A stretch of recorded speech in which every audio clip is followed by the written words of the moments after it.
Hi everybody, I am your Easy Life Ambassador and welcome back to my channel. In today's story, I want to share with you how I manifested the current apartment that I live in. So let's deal with the elephant, I guess, in the thumbnail, not in the room. I know you guys have probably noticed that my keychain in my thumbnail contains more than what you would probably receive at a fresh lease signing. Well, that is because I have lived where I live since 2022. So I've had time to add to my keys. But I wanted to start with this story because I know in my last video, I expressed that I have manifested many things, and I want to, take the time to get on this platform and share the many things that I have manifested with you all while I am still simultaneously manifesting my SP, so that you can see that my manifestations and my ability to manifest is real, and therefore find yourself encouraged by the things that I have manifested. And the reason why I'm choosing this story first is because there is a specific set or a specific bridge of incidents that I will be able to outline and identify for you all. And hopefully you'll see, with your struggling in your journey of manifestation, that what we perceive as an instant manifestation might not always be what we expect. So if you've gotten this far, thank you, and please stay tuned. So like I said, I lived here since 2022. So this story time will have to go back to about 2020. 2020, I obviously lived somewhere else. I was occupying a 3-story dwelling. I was on the first floor of that dwelling. I don't know why I'm sharing that. I don't know, whatever. If you dox me, you dox me. I had a very, very good relationship with the landlord / owner of that particular property. So yeah, and the reason why I'm mentioning that we had a really good relationship is because obviously the excellent rapport that we had dissipated into a negative rapport, which therefore perpetuated my departure and led me here. So I want to just get a little bit specific. So obviously we were dealing with the panorama back in 2020. I'm not monetized yet, but I want to practice not saying things that would get me demonetized because we are close. All right, anyway, so yeah, we were dealing with the panorama, and obviously there were a lot of things going on financially. I think I might have just resigned. I was working for the state at the time, so I had just resigned because I was dealing with a bunch of personal things. We will eventually get there, and yeah, so life was lifing, but prior to that, actually, we might have to go a little bit before 2020. So there was a time prior to 2020, prior to the panorama, where I had gotten behind in rent. Yes, me, the responsible one. I had gotten behind in rent. I had gotten behind in rent in excess of, let's say, $7,000. And it took me about 2 or 3 months, but I was able to pay my landlord back. And that really perpetuated a deeper relationship between the two of us. We were never intimate or anything like that. God, no, I wasn't selling kitty cat for rent or whatever. But, it just made things deeper because, to owe that much in rent is quite, you have to really trust your tenant. You have to really take a chance. He gambled on me and I came through with the back rent. Your girl busted her hump and made it happen. So that being able to deliver that back rent to him really made things oh, wow, this tenant is great. I don't know. It just made our relationship a lot stronger. So fast forward to 2020 when we were dealing with the panorama, I had gotten behind again, not anywhere close to the $7,000 and change that I owed him the years prior, but more than what you would want to owe someone, I'll say, probably $3,000 or something like that. So I think the panorama had made him a little stressed out. So he was really on me about it. I really need you to get the money to me, when you're going to get it to me. And I believe that I had just resigned. So I was in the process of trying to find another job. And I've always had different side hustles and stuff. So with a panorama, things get shut down or businesses were changing the way that they operated, which therefore, by domino effect, by residual effect, it affected my ability to, generate as much income. So your girl was behind, and I was stressed out because he was stressed out. It was a time. It was a cluster. So yeah, I was like letting him know, like, I got you, just give me a little bit more time. And he did give me time, and I just wasn't able to catch up. Yeah, me. I just wasn't able to catch up. And eventually he got really stressed out, and he was like, you've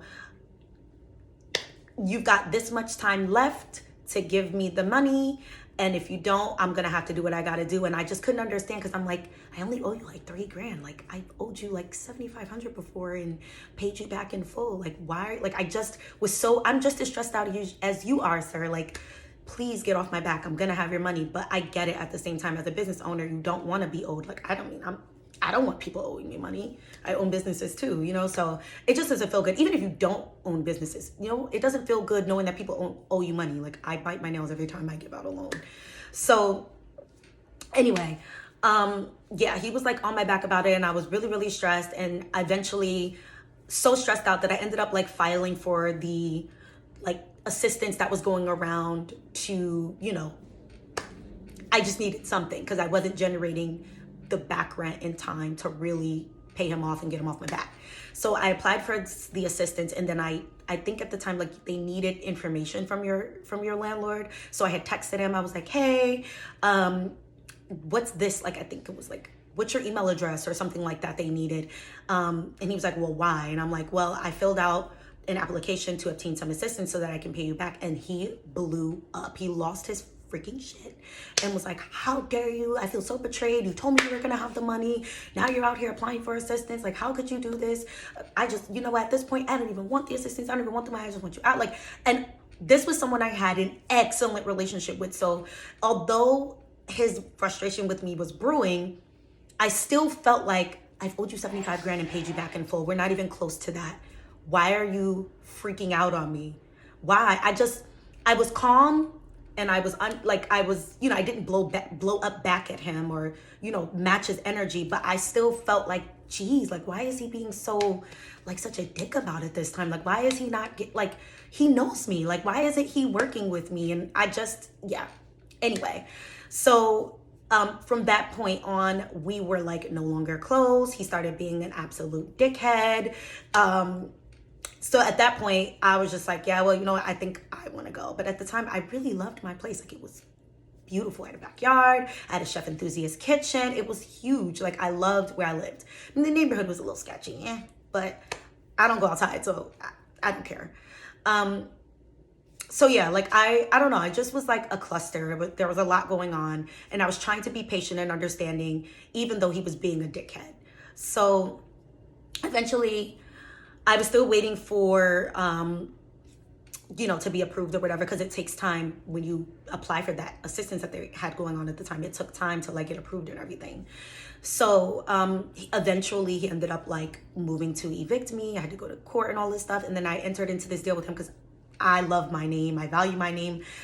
In order to avoid an eviction, I basically just like vacated the premises, and I agreed to vacate the premises on a date of his choosing, and just kind of like, he would take the L basically on the rent.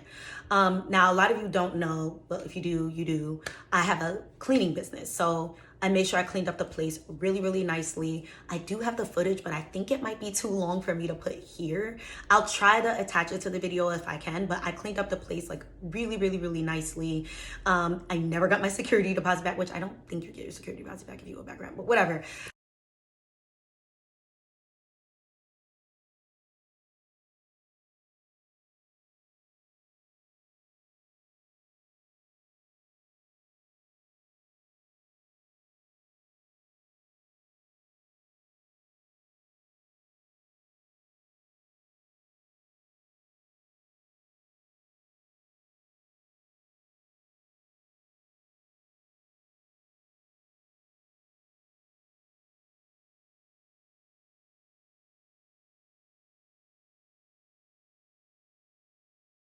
I cleaned it up really, really nicely. And he knew like I had a cleaning business because I had actually cleaned some of his other properties for him. So like, not only did we have a really good personal relationship, we had a really good business relationship. Like, my cleaning business, I had obtained probably about 2 or 3 clients just by doing business with him. So this guy he wasn't just my landlord, like he was a friend, like he was a really good guy, but then he just started being a dickhead, so whatever. So yeah, I was like, I cleaned it up really nice and I just got the hell out of there or whatever. But this is where like the bridge started to form. So during like the last month prior to me vacating, like when I was still trying to figure out what I was going to do, one of my best friends actually lives in this building. And I was talking to her and like telling her like, I'm in a jam. I don't know what I'm going to do. Like, I don't know. I think I like needed to borrow some money. So I like came over here to like pick it up from her because my bank account was like in the red. Like I was doing so bad. I don't know. I was doing not good. Like I was in a tough spot for like the 6 months of that part of my life. Like there was like a bad 6 months. I was like, there was a lot going on. I was like pregnant. It was a cluster. That's all I can say. So I was like venting to her, and then I ended up just like asking her because, well, she was actually venting to me, and then I in turn vented to her. She was venting to me because she had some issues with like her hot water. So the building had given her access to a vacant apartment in the building so that she could like shower and stuff. So initially when I asked her, I initially was just going to ask her if I could like use the vacant apartment while she still had like access to it. And so I did. And she was like, well, actually, I could do you one better. I can like get you an application and, like put in an application. Like there are vacant apartments here. Like do it, bestie. And I'm like, you really think so? Like, I don't know. Like I was still like so skeptical and everything because this building is full of lofts. And prior to this like incident happening, I feel like I'm skipping around. Prior to this incident happening, I've always been a scripter. I had scripted that I lived in a loft.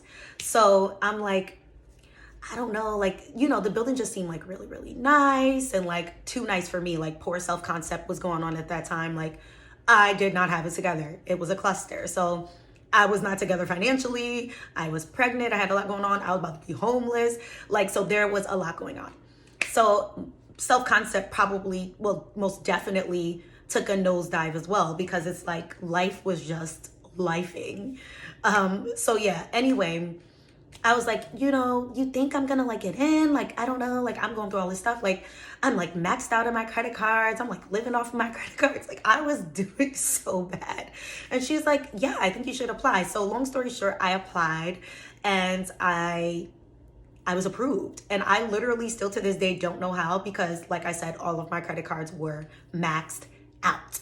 I'm sure that it was reflected on my credit report that I maxed out all of my credit cards, but the universe made a way. So I ended up getting approved. And so the timeline for me having to leave ended up lining right up with my move-in date here. So initially I had taken a different unit with less bedrooms than what I need. You guys know I have like a bunch of kids, I have a large family, so I need a lot of bedrooms, but the amount of bedrooms that I have now wasn't available. So I ended up having to like be placed on a waiting list for the unit that I'm currently in now. So I took a smaller unit just to get my foot in the door.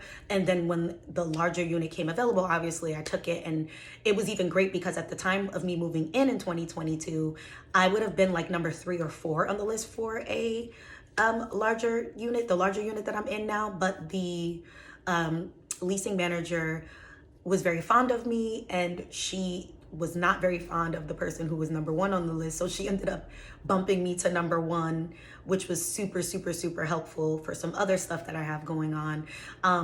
But yeah, so the bridge of incidents kind of just laid itself out. So I'm going to kind of run back through that so you can kind of see how it all happened. So I had a great relationship with my landlord, which therefore began to deteriorate.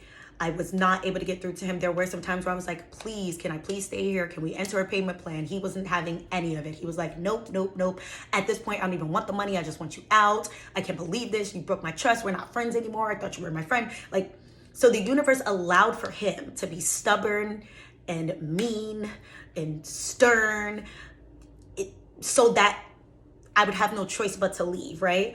Then My best friend's hot water had to mess up so that I would even have the opportunity to have the conversation with her about the availability of the apartment, right? I would have never known that there was even openings here, let alone even taken the chance, because it was like such a gamble for me mindset wise to apply for the apartment here, or for the unit here or whatever.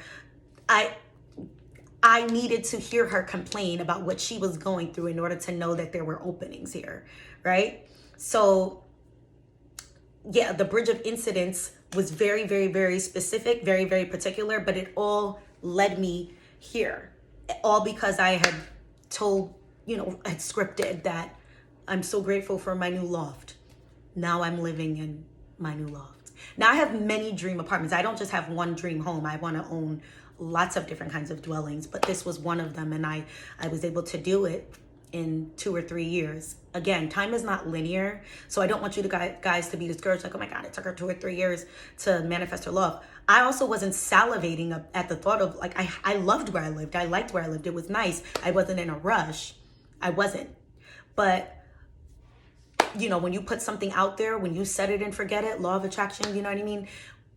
It'll still happen for you. So yeah, here I am living in one of my dream homes. I'm happy. Yeah. So hopefully this story has been encouraging to you. Hopefully you've learned something. If you have any questions, comments, please leave them down in the comment section below. Please like, comment, and subscribe. And bye.